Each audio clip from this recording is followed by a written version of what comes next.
আসসালামু আলাইকুম রহমতুল্লাহ। স্বপ্নের ইনকিউবেটর নতুন আরেকটি প্রতিবেদন আপনাদেরকে স্বাগত। তো প্রিয় দর্শক, আসলে শীতকালে এই ম্যানুয়াল মেশিনগুলো নিয়ে আমরা খুবই ভোগান্তিতে পড়ি। প্রতিদিন আমাদেরকে ফোন দিতে দিতে আসলে আমরাও বিরক্ত হয়ে পড়ি। এজন্য আমি চিন্তা করলাম যে ম্যানুয়াল মেশিনে কিভাবে কারেন্টের গতিতে আর্দ্রতা ওঠানো যায়। তো আজকে আপনাদেরকে এই ভিডিওতে দেখাবো। যদি এই ভিডিওটা আপনারা কোনো প্রকার স্কিপ না করে পুরোটাই দেখেন, আমি 100% আপনাদের সাথে 50,000 টাকা চ্যালেঞ্জ করতে পারি, আপনাদের আর্দ্রতা নিয়ে আর কোনো সমস্যা থাকবে না ইনশাল্লাহ। এই জন্য আশা করছি পুরো ভিডিও জুড়ে থাকবেন। আর সেই সাথে আমাদের এই চ্যানেলটি যারা এখনো সাবস্ক্রাইব করে রাখেন নাই, স্বপ্নের ইনকিউবেটর অবশ্যই সাবস্ক্রাইব করে রাখবেন। আশা করি যদি এই চ্যানেলটি সাবস্ক্রাইব করে রাখতে পারেন, তাহলে যারা নতুন খামারি তাদেরকে পূর্ণ অভিজ্ঞতা আমাদের কিন্তু এই চ্যানেলের মাধ্যমে আমরা তাদেরকে গড়ে তুলি। আর যারা আমাদের পেজ থেকে দেখছেন অবশ্যই পেজটি ফলো করে রাখবেন।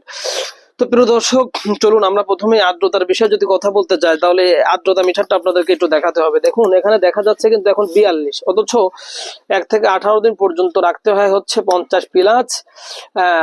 অথচ আসলে ক্যামেরায় দেখা যাচ্ছে, আমি বলতে পারবো না যেহেতু রাত্রে ভিডিওটা করা হচ্ছে। এখানে কিন্তু 42 দেখা যাচ্ছে আর্দ্রতা, অথচ রাখা উচিত ছিল 50 প্লাস 65 ডাউন, কিন্তু সেটা আসলে নাই। অথচ আমি যদি দেখাই, ভিতরে কিন্তু আমরা পানিও দিয়েছি, কিন্তু এর পরেও আর্দ্রতা উঠতেছে না। আজকে আমাদের 100 থেকে 100 মানুষের কিন্তু পানি দেওয়ার পরেও কিন্তু আর্দ্রতা ওঠে না। তো এই সমস্যা কিভাবে সমাধান করা যায় সেটা আমি আজকে দেখাবো। তো সেই সাথে আরো একটা বিষয় জানাবো। আসলে আমাদের এই মিটারগুলো তো সাধারণভাবে লাগানোর সময় থাকে 80, তো এটা আসলে লাগানোর পরে কিন্তু আস্তে আস্তে এটা কমে আসে, এটা আমাদের মাথায় রাখতে হবে। তো আমরা লাগিয়েছিলাম তখন 80 ছিল, এখন কিন্তু এই যে 37-এ চলে আসছে। হ্যাঁ, ক্যামেরায় কিভাবে দেখতেছেন বুঝতেছি না, আমি যেটা লেগাল দেখতেছি আমি কিন্তু এটা বলতেছি। তো আসলে আমাদের এই যে 36 কুমার তালেই আছে, অথচ ভিতরে পানি, তাও কিন্তু সমস্যার সমাধান হচ্ছে না। তো আমি এখন আপনাদেরকে জাদু দেখাবো, যে জাদুতে আপনার বিদ্যুতের গতিতে কিন্তু এখন আর্দ্রতা উঠবে। তো আসলে আমি এই যে আমাদের যে মগ রয়েছে, মগে পানি রয়েছে, আমি এইভাবে পানিতে করে সুতির যে গামছা রয়েছে, তো দর্শক মনোযোগ সহকারে দেখতে থাকুন। আপনাদের এই আর্দ্রতার মাধ্যমে মূলত বাচ্চাগুলা ফেটে আর্দ্রতার সাহায্যে কিন্তু বের হয়ে যায়। কিন্তু আর্দ্রতা যদি সঠিক না থাকে তাহলে বাচ্চা ঠিকই আসে, কিন্তু আসলে বের হতে পারে না। বাষ্প না হলে, ডিমগুলো নরম না হলে বাচ্চাটা বের হতে পারে না। এজন্য এটা আমি মনে করি ফরজ পর্যায়ে। এজন্য আজকের ভিডিওটা যারা খামারি আছেন, যাদের ইনকিউবেটর রয়েছে, আমি মনে করি আজকের ভিডিওটা এটা আপনার পরিপূর্ণভাবে দেখা আমি মনে করি তাদের জন্য ফরজ। এজন্য আপনারা কোনো প্রকারে স্কিপ করবেন না, পুরো ভিডিওটা আপনারা দেখবেন এবং আপনাদের প্রিয়জন যারা রয়েছে তাদের কাছে অবশ্যই শেয়ার করে দিবেন।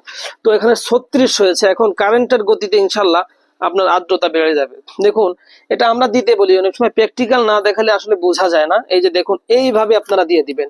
এখানে কিন্তু 36 আছে, দেখবেন কিভাবে উঠে যায়। আমরা একটা দিলাম, একটু আপনাদেরকে দেখাই এখন কি হয় অবস্থা। আমাদের 36 আছে, একটু সময় লাগবে, আপনারা একটু দেখতে থাকুন। 34 ছিল, এক কিন্তু বেড়ে গেছে, একটা দেওয়াতে এক কিন্তু বেড়ে গেছে। হ্যাঁ, সুন্দর ক্লিয়ার দেখা যাচ্ছে এবার। 35, দেখেন 36 কারেন্টের গতিতে ওঠা শুরু হয়েছে। দেখেন এতবেলা দেখতেছিলেন আপনারা কিন্তু কমতে ছিল, ভিতরে পানি দিয়েছিলাম তাও কিন্তু কাজ হচ্ছিল না। দেখুন 37।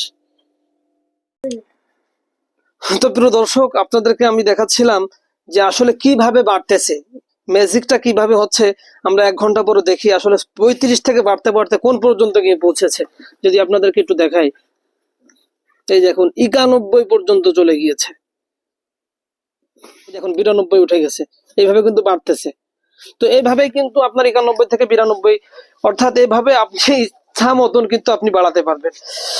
তো প্রিয় দর্শক, কথা আর দীর্ঘায়িত করবো না। যারা ম্যানুয়াল মেশিনে আর্দ্রতা নিয়ে সমস্যা রয়েছেন, তারা আমাদের এই ভিডিওটা যদি ফলো করেন, আপনাদের ইনশাল্লাহ 100% কার্যকারী হবে। তো কথা আর দীর্ঘায়িত করবো না। সকলে ভালো থাকবেন, সুস্থ থাকবেন এবং স্বপ্নের ইনকিউবেটরের পাশেই থাকবেন। আল্লাহ হাফেজ। আসসালামু আলাইকুম রহমতুল্লাহ।